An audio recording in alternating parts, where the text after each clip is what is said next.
വിഷു കണി വെക്കുന്നതിൻ്റെ പ്രോസസ്സ് ആരംഭിക്കേണ്ടത് തലേ ദിവസം തന്നെ വീടും പരിസരവും വൃത്തിയാക്കിയിടുക. കണി വെക്കാൻ അത്യാവശ്യം വേണ്ട കുറേ സാധനങ്ങളും കുറേ തെറ്റിദ്ധാരണകളും ഒക്കെ യൂട്യൂബിലൊക്കെ നോക്കിയിട്ട് ആളുകൾ പഠിച്ചു വെച്ചിട്ടുണ്ട്. കിഴക്കോട്ട് തിരിഞ്ഞു നിന്ന് വേണം നമ്മൾ കണി കാണാൻ. അപ്പോൾ സ്വാഭാവികമായും മഞ്ഞപ്പെട്ട് വിരിച്ച് അതിന് മുകളിൽ ഓട്ടുരുളി വെക്കുക. ആ ഓട്ടുരുളിയിലേക്ക് അക്ഷതം, പിന്നീട് ഏറ്റവും അത്യാവശ്യം വേണ്ട ഒന്ന് കണിവെള്ളരിയാണ്. ഈ കണിവെള്ളരി വെക്കുന്നത് എന്തിനാണെന്ന് അറിയാമോ? വിഷുവും വിഷുക്കണിയും നമ്മുടെ പണ്ട് തൊട്ടേ വിഷുക്കണിയൊക്കെ വെക്കുന്ന ആളുകളാണ്. അതായത് ഹൈന്ദവ ആചാരപ്രകാരം വിഷു എന്ന് പറയുന്ന ദിവസം നമ്മൾ രാവിലെ വിഷുവിൻ്റെ കണിയൊക്കെ കണ്ട് കൃഷ്ണൻ്റെ ഫ്രണ്ടിൽ കുറേ ഫലങ്ങളും എല്ലാ കാര്യങ്ങളൊക്കെ ഒരുക്കിയിട്ടാണ് നമ്മൾ വിഷുക്കണിയൊക്കെ കാണുന്നത്. ഈ വിഷുക്കണി വെക്കുമ്പോൾ ഐതിഹ്യപരമായിട്ട് നമ്മൾ ചെയ്യേണ്ട എന്തെങ്കിലും കാര്യങ്ങളുണ്ടോ? വിഷുക്കണി എങ്ങനെ വെക്കാമെന്ന് ഐതിഹ്യപരമായി പറഞ്ഞു തരാനുള്ള അറിവൊന്നും എനിക്കില്ല. എങ്കിലും കേട്ടറിവുകളും കണ്ടറിവുകളും നമ്മൾ പഠിച്ച അറിവുകളും വെച്ച് എങ്ങനെയാണ് വിഷുക്കണി ഒരുക്കേണ്ടത് എന്ന വിഷയത്തെക്കുറിച്ചാണ് നമ്മൾ സംസാരിക്കുന്നത്. അപ്പോൾ സ്വാഭാവികമായും വിഷുക്കണി ഒരുക്കുന്നതിന് മുമ്പ് വിഷു ദിനത്തിന്, അതായത് മേട വിഷു, അത് പുതിയൊരു വർഷാരംഭമാണ്. സ്വാഭാവികമായിട്ടും എല്ലാവരും പറയുന്ന പോലെ തന്നെ സമൃദ്ധിയുടെ ഉത്സവമാണ് വിഷു, വിളവെടുപ്പിൻ്റെ കാലമാണ്. അപ്പോൾ വിഷു കണി വെക്കുന്നതിൻ്റെ പ്രോസസ്സ് ആരംഭിക്കേണ്ടത് തലേ ദിവസം തന്നെ വീടും പരിസരവും വൃത്തിയാക്കിയിടുക. വീട്ടിൽ വളർത്തുമൃഗങ്ങളുണ്ടെങ്കിൽ, പണ്ടൊക്കെ കന്നുകാലികളാണെങ്കിൽ ഇന്ന് നായ്ക്കളും മറ്റുമൊക്കെയാണ്, ഇവയുടെയൊക്കെ കൂട് വൃത്തിയാക്കി ഇവയെല്ലാം കുളിപ്പിക്കുക. കഴുകാനുള്ള അലക്കാനുള്ള തുണികളുണ്ടെങ്കിൽ വീട്ടിൽ അതെല്ലാം അലക്കി വൃത്തിയാക്കുക. കർട്ടനും ബെഡ്ഷീറ്റുകളൊക്കെ മാറ്റി വിരിച്ച മുഴുവൻ ഒരു പുതുമയുടെ അന്തരീക്ഷം വീട്ടിൽ കൊണ്ടുവരിക എന്നുള്ളതാണ് ആദ്യം ചെയ്യേണ്ട പ്രോസസ്സ്. ഒരു ഓണം പോലെ തന്നെ, അതായത് മഹാലക്ഷ്മിയെ വീട്ടിലേക്ക് സ്വീകരിക്കുന്ന, ഭഗവാൻ ഉണ്ണികൃഷ്ണനെ വീട്ടിലേക്ക് സ്വീകരിക്കുന്ന ചടങ്ങാണ്. അപ്പോൾ ആ ഒരു വർഷത്തെ മുഴുവൻ സമ്പൽ സമൃദ്ധിയും ഉണ്ടാകണേ എന്ന് പ്രാർത്ഥിച്ചുകൊണ്ടാണ് നമ്മൾ നിലവിളക്ക് കൊളുത്തി വെച്ച് അല്ലെങ്കിൽ നെയ്വിളക്ക് കൊളുത്തി വെച്ചിട്ട് കണി കാണും. അപ്പോൾ സ്വാഭാവികമായിട്ടും ആദ്യം ചെയ്യുന്ന ഒരു പ്രോസസ്സ് അന്തരീക്ഷവും പരിസരവും, വീടും പരിസരവും, സ്ഥാപനങ്ങളടക്കം അതും പരിസരവും ഒക്കെ വൃത്തിയാക്കുക എന്നുള്ളൊരു പ്രോസസ്സാണ് ആദ്യം ചെയ്യേണ്ടത്. രണ്ട് എന്ന് പറയുന്നത് കണി വെക്കാൻ അത്യാവശ്യം വേണ്ട കുറേ സാധനങ്ങളും കുറേ തെറ്റിദ്ധാരണകളും ഒക്കെ യൂട്യൂബിലൊക്കെ നോക്കിയിട്ട് ആളുകൾ പഠിച്ചു വെച്ചിട്ടുണ്ട്. അതിൽ ഈ ചില ഫലങ്ങളുണ്ടെങ്കിൽ മാത്രമേ കണി പൂർത്തിയാവുള്ളൂ എന്ന് വിശ്വസിക്കുന്ന ഒരു കൂട്ടം ആളുകൾ. അതെ, അത് ചില ആളുകൾ പറയും, അത് പണ്ടോട്ടെ ആളുകൾ പറയും, ഇന്നത് വെക്കരുത്, ഇന്നത് വെക്കണം. ഓക്കെ, എന്തായാലും നമ്മുടെ വീട്ടിൽ ഇപ്പോഴത്തെ ഒരു സാഹചര്യത്തിൽ വീട്ടിൽ കൃഷി ചെയ്യാനുള്ള സാഹചര്യം ഒക്കെ വളരെ കുറവാണ്. കണിക്കിറ്റൊക്കെ കടയിൽ നിന്ന് വാങ്ങാൻ കിട്ടും. കടക്കാരനാണ് ഇപ്പോൾ തീരുമാനിക്കുന്നത് എന്താണ് കണി വെക്കേണ്ടത്. എന്നാൽ പോലും എന്തൊക്കെ ബേസിക്കായിട്ട് കണി വെക്കാൻ ആവശ്യമുണ്ട്, അല്ലെങ്കിൽ അത് എന്തിനാണ് ഉപയോഗിക്കുന്നത് എന്നാണ് ഞാൻ പറയാൻ പോകുന്നത്. അതിനായി വേണ്ടത് കൃഷ്ണഭഗവാന്റെ ഒരു വിഗ്രഹമാണ്. മനോഹരമായ ഉണ്ണിക്കണ്ണൻ്റെ ഒരു വിഗ്രഹം. അത് ഓടക്കുഴലൊക്കെ പിടിച്ച് നിൽക്കുന്ന നീല നിറത്തിലുള്ളൊരു വിഗ്രഹമാണെങ്കിൽ ഏറ്റവും ബെറ്റർ എന്നാണ് പറഞ്ഞു കേട്ടിട്ടുള്ളത്. അപ്പോൾ കണി വെക്കുമ്പോൾ ശ്രദ്ധിക്കേണ്ട ഒരു കാര്യം, കിഴക്കോട്ട് തിരിഞ്ഞു നിന്ന് വേണം നമ്മൾ കണി കാണാൻ രാവിലെ. അതുകൊണ്ട് തന്നെ പടിഞ്ഞാറേക്ക്, വീട് എവിടെയാണോ കണി ഒരുക്കുന്നത് പടിഞ്ഞാറേക്ക് നിലവിളക്ക് കത്തിച്ച് വെക്കത്തക്ക തരത്തിൽ വേണം കണി ഒരുക്കാൻ എന്നുള്ളതാണ് ആദ്യത്തെ കാര്യം. ഒരു പീഠം, ഒരു തടിയുടെയോ അല്ലെങ്കിൽ എന്തിൻ്റെയോ ഒരു പീഠത്തിൽ മഞ്ഞപ്പട്ട് വിരിച്ച് അതിന്മേൽ ഉണ്ണികൃഷ്ണനെ വെക്കുക. ഒന്നാമത്തെ കാര്യം അതാണ് ചെയ്യേണ്ടത്. രണ്ട് എന്ന് പറയുന്നത് ഓട്ടുരുളിയാണ്. ഓട്ടുരുളി വെറും നിലത്ത് വെക്കാതെ ഒരു മഞ്ഞപ്പട്ട് എന്ന് പറഞ്ഞാൽ അത് ഭഗവാൻ കൃഷ്ണന് ഏറ്റവും ഇഷ്ടമുള്ള ഒരു കളറായതുകൊണ്ടാണ് മഞ്ഞപ്പട്ട് എന്ന് പറയുന്നത്. അപ്പോൾ സ്വാഭാവികമായും മഞ്ഞപ്പട്ട് വിരിച്ച് അതിന് മുകളിൽ ഓട്ടുരുളി വെക്കുക. ആ ഓട്ടുരുളിയിലേക്ക് അക്ഷതം എന്ന് പറയുമ്പോൾ ഉണക്കലരിയും നെല്ലും അത് മിക്സ് ചെയ്തുണ്ടാക്കുന്നതാണ് അക്ഷതം. അതായത് ഉണക്കലരി, നെല്ല്, ഇത് രണ്ടും കൂടി ഒരു മിക്സർ. ഇത് ഉരുളിയിൽ വിരിച്ചിടുക, അതായത് ഇട്ട് പരത്തി വെക്കുക. പിന്നീട് ഏറ്റവും അത്യാവശ്യം വേണ്ട ഒന്ന് കണിവെള്ളരിയാണ്. ഈ കണിവെള്ളരി വെക്കുന്നത് എന്തിനാണെന്ന് അറിയാമോ? സ്വാഭാവികമായിട്ടും പണ്ട് മുതലേ കാർഷിക മേഖലയിൽ ഈ ഒരു കാലഘട്ടത്തിൽ കണിവെള്ളരി വിളവെടുപ്പ് നടക്കുന്ന സമയമാണ്.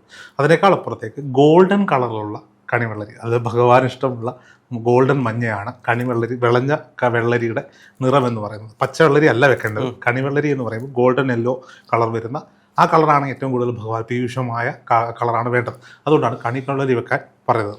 കണിവെള്ളരി എല്ലാവരും കാണത്തക്ക തരത്തിലേക്ക് കണിവെള്ളരി വെക്കുക. പിന്നീട് മാങ്ങ, ഇത് മാങ്ങയുടെ സീസണാണ്. നോക്കൂ, പണ്ട് മുതൽ ഈ കടയിൽ ഒരുക്കിയിരുന്ന എല്ലാ സാധനങ്ങളും നമ്മുടെ വീട്ടിൻ്റെ തൊടിയിൽ നിന്നും പറമ്പിൽ നിന്നും പറക്കിയെടുക്കാൻ പറ്റുന്ന സാധനങ്ങളാണ്. മാങ്ങ വെക്കുന്നതിൻ്റെ ഏറ്റവും വലിയ ഒരു വിശ്വാസപരമായ കാര്യം, മാമ്പഴം മുരുകഭഗവാന് ഏറ്റവും ഇഷ്ടപ്പെട്ടതാണെന്നും മുരുകഭഗവാന് വേണ്ടിയാണ് മാമ്പഴം നമ്മൾ കണിയിൽ വെക്കുന്നതെന്നാണ് വിശ്വാസം. അതിനുശേഷം പഴം, ഒരു പടലപ്പഴം, അത് മുറിച്ചെടുത്തിട്ട് അതൊരു പടലയോടുകൂടി വെക്കുക. അഴുക്കോ കേടുപാടുകളോ ഒന്നും സംഭവിക്കാത്ത പഴം, അത് ഭഗവാൻ കൃഷ്ണന് വേണ്ടിയിട്ടാണ് നമ്മൾ ഈ പഴം പടലേക്ക് വെക്കുന്നത്. പിന്നീട് അതിലേക്ക് നമുക്ക് അവൈലബിളായി കിട്ടുന്ന എന്ത് ഫലവർഗ്ഗങ്ങളും നമുക്കതിൽ വെക്കാമെന്നാണ്. പൈനാപ്പിൾ ആകട്ടെ, ചിലർ ഇപ്പോൾ തക്കാളിപ്പഴവും ഓറഞ്ചും ആപ്പിളും അങ്ങനെ എന്തും വെക്കാം. നമുക്ക് കണ്ടാൽ സന്തോഷം തരുന്ന എന്തൊരു ഫലവർഗ്ഗവും നമുക്കതിൽ വെക്കാം. കുമ്പളങ്ങ നമുക്ക് തൊടിയിൽ കിട്ടുന്ന ഒന്നാണ്, അല്ലെങ്കിൽ വാങ്ങാനും കിട്ടുന്ന എളുപ്പമാണ്. ചില ഭാഗങ്ങളിൽ ഇപ്പം ഞങ്ങളുടെയൊക്കെ ഭാഗത്തേക്ക് കുമ്പളങ്ങയൊക്കെ കണിയിൽ വെക്കാറുണ്ട്. ചില ഭാഗങ്ങളിൽ ഈ കുമ്പളങ്ങ കണിയിൽ ഉപയോഗിക്കാറില്ല. കാരണം അത് ശ്രാദ്ധത്തിൽ ഉപയോഗിക്കുന്ന ഒരു മെറ്റീരിയൽ പച്ചക്കറി ആയതുകൊണ്ട് അത് കണി വെള്ളരിയിൽ വെക്കാറില്ല. നമ്മുടെ ഭാഗത്തേക്കൊക്കെ എന്ത് കിട്ടിയാലും വെക്കും, മുരിങ്ങക്ക വെക്കും. അത്തരത്തിൽ പച്ചക്കറിയിലും മുറിക്കാത്ത എന്ത് സാധനവും നമുക്കെന്ത് ഈ കണി വെക്കുന്ന തട്ടിൽ വെക്കാവുന്നതാണ്. ചക്ക ഏറ്റവും അത്യാവശ്യമായി കണി വെള്ളരിയിൽ വേണ്ടുന്ന ഒന്നാണ്. ചക്ക വെക്കുന്നതിൻ്റെ ഉദ്ദേശം ഗണപതി ഭഗവാന് വേണ്ടിയിട്ടാണ് ചക്ക വെക്കുന്നത് എന്നുള്ളതാണ്. നമ്മൾ വെക്കുന്ന ഓരോന്നും ഓരോ ദേവതകളെ തൊടിയിൽ ഉള്ള ഇത് എല്ലാ വിശ്വാസങ്ങളെ കൊണ്ടുവന്ന് ആചാരങ്ങളുമായി ബന്ധിപ്പിക്കുമ്പോഴാണ് ആളുകൾക്കത് മനോഹരമായി വെക്കാൻ പറ്റുന്നത്. നോക്കൂ, രാവിലെ തന്നെ കണ്ണു തുറന്ന് നോക്കുമ്പോൾ ഈ ചക്ക എന്നൊക്കെ പറഞ്ഞാൽ അത്രയും ഷേപ്പിൽ ഇങ്ങനെ ഇരിക്കുമ്പോൾ മനസ്സ് നിറയും എന്നുള്ളതാണ് അതിൻ്റെ ഒരു സങ്കല്പം. അപ്പോൾ ഭഗവാൻ ഗണപതിക്ക് ഇഷ്ടപ്പെട്ട ഒരു ഫലവർഗ്ഗമാണ് ചക്ക എന്നുള്ളത് കൊണ്ടാണ് ചക്ക ഇത്തരത്തിൽ കണിയിൽ ഏറ്റവും മസ്റ്റായിട്ട് വേണമെന്ന് പറയാം. ഇത്തരത്തിൽ ഫലവർഗ്ഗങ്ങൾ ഒരുക്കിയ ഓട്ടുരുളി മഞ്ഞപ്പട്ട് വിരിച്ച് അതിൽ വെക്കുക. പിന്നീട് അടുത്തതായി വേണ്ടത് അതിന്മേൽ എന്ത് വെക്കണം? കണിക്കൊന്നപ്പൂ വെക്കണം. കണിക്കൊന്നപ്പൂ വെക്കുമ്പോൾ 2-3 വിശ്വാസങ്ങൾ ഈ കണിക്കൊന്നപ്പൂവുമായി ബന്ധപ്പെട്ടിട്ടുണ്ട്. കഴിഞ്ഞ വിഷുവിന് വരാൻ പോകുന്ന ഇൻ്റർവ്യൂവിൽ വ്യാസൻ പറഞ്ഞതുപോലെ ഭഗവാന്റെ കിങ്ങിണിയാണ് കണിക്കൊന്നപ്പൂവ് എന്നൊരു വിശ്വാസം അവിടെയുണ്ട്. ഭഗവാൻ ശ്രീകൃഷ്ണന്റെ കിങ്ങിണിയാണ് കണിക്കൊന്നപ്പൂവ് എന്നൊരു വിശ്വാസം ഉണ്ട് എന്ന് വ്യാസൻ ഒരു ഇൻ്റർവ്യൂവിൽ പറഞ്ഞിട്ടുണ്ടായിരുന്നു. അതിനും അപ്പുറത്തേക്ക് പണ്ട് കാലത്ത് ഈ സ്വർണ്ണമൊന്നും കണി കാണാൻ എല്ലാവരുടെയും കയ്യിൽ ഉണ്ടാവണമെന്നില്ല. അപ്പോൾ കണിക്കൊന്നയുടെ നിറം മഞ്ഞയായതുകൊണ്ട് തന്നെ അത് ഐശ്വര്യത്തിൻ്റെയും സമൃദ്ധിയുടെയും പൂവായി കണ്ടുകൊണ്ടാണ് കണിക്കൊന്ന വെച്ച് തുടങ്ങിയത് എന്നുള്ളതാണ് നാട്ടുനടപ്പിലുള്ള ഒരു വിശ്വാസം. അപ്പോൾ കണിക്കൊന്ന മസ്റ്റായിട്ട് കണിക്കൊന്ന പൂ വെക്കുക. പിന്നീട് വേണ്ടത് അലക്കിയ വസ്ത്രം. പുതിയ വസ്ത്രമല്ല, കോടി വസ്ത്രമല്ല, അലക്കിയ വസ്ത്രം. അലക്കിയ വൃത്തിയുള്ള ഭംഗിയുള്ള ഒരു വസ്ത്രം. അതിന്മേൽ സ്വർണമോ നാണയമോ ഒക്കെ നമുക്ക് വെക്കാം. അതൊക്കെ നമ്മുടെ സമൃദ്ധിയുടെ മഹാലക്ഷ്മിയെ കണ്ടുകൊണ്ട് ആ വർഷം ആരംഭിക്കുന്നു എന്നുള്ള വിശ്വാസമാണ്. വെള്ളി നാണയങ്ങൾ വെക്കാം, ചെമ്പ് നാണയങ്ങൾ വെക്കാം. നാണയങ്ങൾ ഏതും ഈ ഇതിനോടൊപ്പം വെക്കാം. പിന്നീട് നമ്മൾ വെക്കേണ്ടത് വാൽക്കണ്ണാടിയാണ്. വാൽക്കണ്ണാടി വെക്കുന്നത് എന്തിനാണ് എന്ന് ചോദിച്ചാൽ നമ്മളുടെ മുഖം തന്നെ കണി കാണുക എന്ന സങ്കല്പത്തിലാണ്. നമ്മളുടെ ഉള്ളിൽ തന്നെയാണ് ദൈവം എന്ന സങ്കല്പത്തിൽ നമ്മളുടെ മുഖം തന്നെ കണി കാണുന്നതിന് വേണ്ടിയിട്ടാണ് വാൽക്കണ്ണാടി വെക്കുന്നത്. കുങ്കുമം, ചന്ദനം, കൺമഷി ഇവ 3 ഈ കണിയോടൊപ്പം ഒരുക്കി വെക്കാറുണ്ട്. ഇത് നമുക്ക് രാവിലെ കുളിച്ച് കണി കണ്ട് തൊഴുതിന് ശേഷം നമുക്ക് നെറ്റിയിൽ തൊടാൻ വേണ്ടി അത് തന്നെ ഉപയോഗിക്കാം എന്നുള്ളതാണ്.